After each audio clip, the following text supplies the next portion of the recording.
उसके नूर जात में उसकी हर सिफत शामिल है। अब क्या परेशानी है कि अगर रसूल चांद को दो टुकड़े कर दे? क्या परेशानी है कि अगर डूबा हुआ सूरज वापस पलटा ले?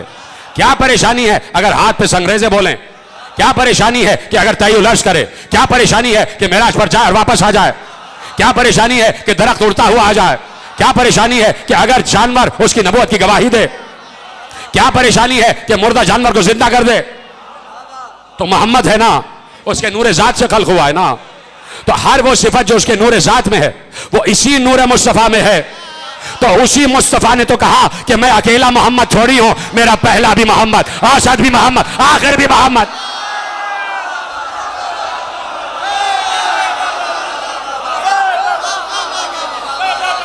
तवज्जो फरमाए ना आप सब हज़रात ने। उसी मुस्तफा ने कहा कि अव्वलुना मोहम्मद व औसतुना मोहम्मद व आखिरुना मोहम्मद व कुल्लुना मोहम्मद।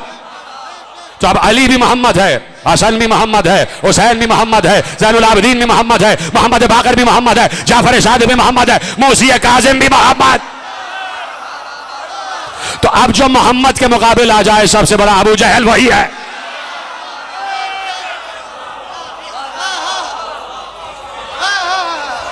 तवज्जो है ना आपकी? तो अब जहां जहां मुस्तफवियत जा रही है वहां वहां नूरे जात जा रहा है।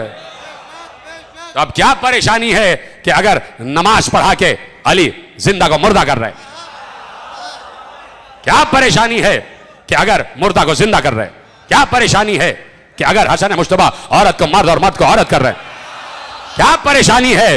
क्या परेशानी है? क्या मालूम किसी को क्या एतराज है कि भाई मोहम्मद है, मोहम्मद औसत मोहम्मद है? क्या परेशानी है कि अगर शेर कालीन को मूसी काजिम ने कह दिया आ जा और इसे निकल जा?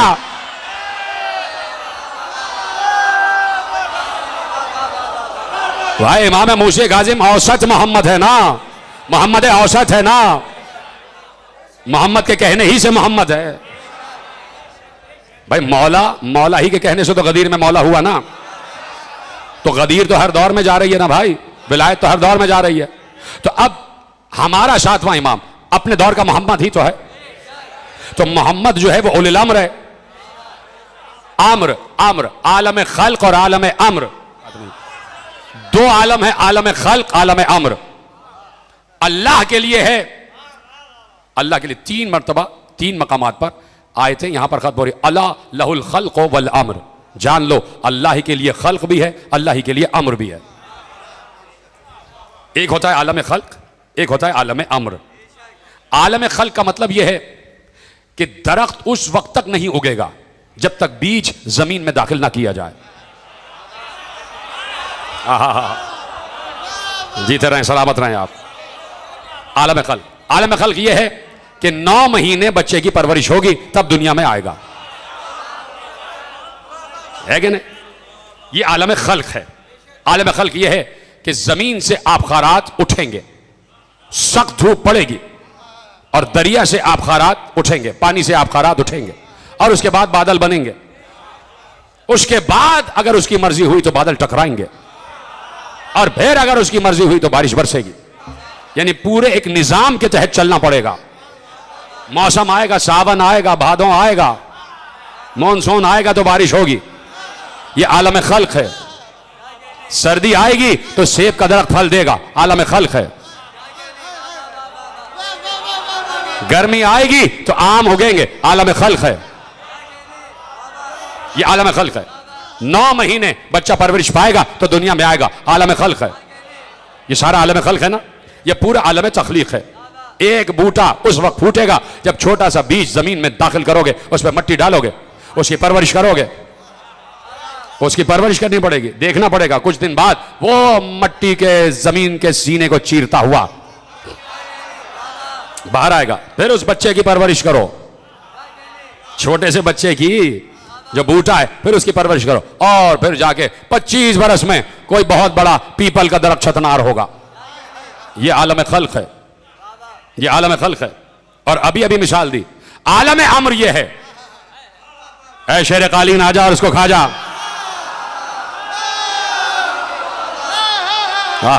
सलामत रहें आप, जीते रहें आप, जैसे आपने सुना। इसे आलम अम्र कहते हैं।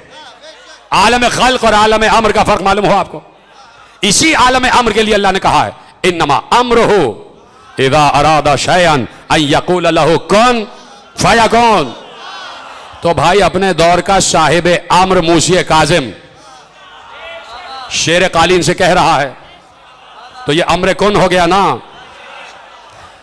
कम से कम दुनिया गौर करे। अच्छा ये रिवायत मुत्तफ़क़ अलैह है, अहले तसन्नुन ने भी, अहले तशय्युन ने, सब ने लिखा है इस रिवायत को, शेर कालीन वाली रिवायत को। अब गौर करो, कालीन था ना, तो कालीन कहीं से आया उसके पास तोहफे में, और गालिब गुमान यह है कि इनके पास, इन जैसों के पास तोहफे इधर उधर से रोम शाम वगैरह से आते थे, नसरानी और यहूदी वगैरह दिया करते थे, और ये कुछ तमाशा लगाने वाले भी उधर ही से बुलाया करते थे, कुछ मस्खरे वहीं से बुलाते थे इंटरटेन करने के लिए, और वो जो पिया करते थे वो भी इधर उधर की आती थी। ठीक है, अब कालीन और उस पे शेर तो कहीं से आया है बन के, किसी इंसान ने बनाया, उसको बुना है, काटा है, जो बाकायदा खड्डी पे लगता होगा और उस पर बनाया जाता होगा। और कालीन पर जो शेर बना है उसका साइड पोज बना हुआ है, एक तरफ का बना है, उसमें एक कान उसका नजर आ रहा है, एक आंख दिखाई दे रही है, इतनी नाक दिखाई दे रही है, एक पांव, एक हाथ और दुम नजर आ रही है, और इस तरफ का हिस्सा नजर आ रहा है ना कालीन, समझ गए ना? ऐसे ही शेर नजर आ रहा है ना, एक साइड उसका साइड पोज है, दूसरा हिस्सा तो बनाया ही नहीं उसने, इसलिए कि भाई तस्वीर बना रहा है। और वो दौर 3D का दौर ही नहीं था, 3 तो फिर भी आ रहा है, 3D का दौर नहीं था। अब 3D का दौर नहीं तो एक तरफ की तस्वीर नजर आ रही है, साइड पोज दिखाई दे रहा, एक कान, एक आंख दिखाई दे रही है, इस तरह नाक का ये हिस्सा और जिस्म का ये हिस्सा और आगे का हाथ पांव एक एक, और शायद थोड़ा सा आगे बढ़ा दिया हो तो एक हाथ और दिखाई दे रहा होगा ऐसे, और दुम दिखाई दे रही है, तस्वीर बनी हुई और किसी इंसान ने बनाई है, और ये सामने जो हुक्म दे रहा है ना, ये आलम अम्र पर मुतसर्रिफ है।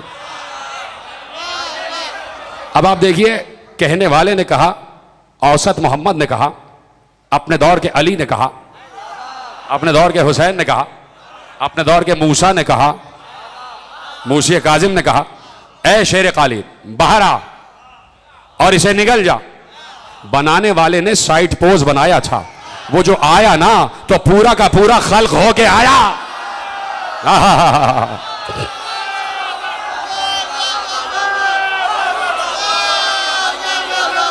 अब समझ में आया कि आदम में रूह कैसे फूंकी गई होगी।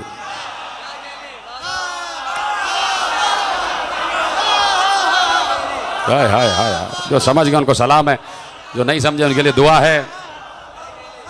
ये गोया नफ्ख रूह हो रहा था, वहां पुतले में रूह डाली गई, यहां तस्वीर में रूह डाली गई।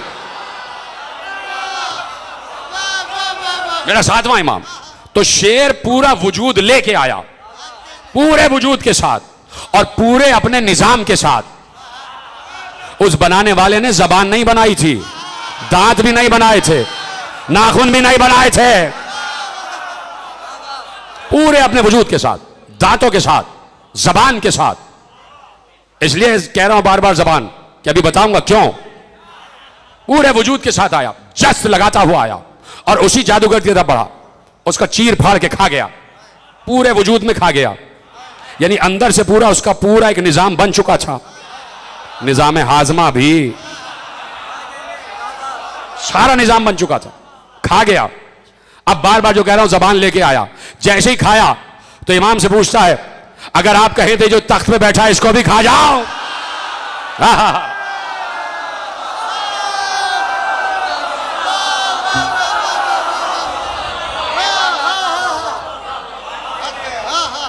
इमाम ने कहा नहीं, वापस जाओ, तस्वीर हो जाओ। जब चाहे आलम खल्क को अम्र कर दें, आलम अम्र को खल्क कर दें, इसलिए कि उसके नूरे जात से बने हैं। है जुमला तो यही था भाई, उसके नूरे जात से बने हैं, उसके नूरे जात से, बनाया उसने है, बनाया उसने है। मैंने पिछले साल एक जुमला कहा था कि फर्क यह है, कभी भी हमने नहीं कहा कि ये दो एंटिटीज हैं, अल्लाह और आले मोहम्मद, कि जो एक दूसरे के सामने खड़े हुए, कभी हमने नहीं कहा कि भाई अल्लाह और आले मोहम्मद एक दूसरे के सामने एक जैसी कुव्वत का नाम है और दोनों जो एक दूसरे को मुआहिदा कर रहे हैं। ये जरूर कहा कि जो उसके पास है वो इनके पास है, और ये अभी फिर कह रहा हूं अलल ऐलान, जो उसके पास है वो सब इनके पास है। और यकीन किया करो, जो उसके पास है वो सब इनके पास है। फर्क सिर्फ इतना है कि अल्लाह के पास जो कुछ है वो उसका जाती है, इनके पास जो कुछ है वो उसका दिया हुआ है।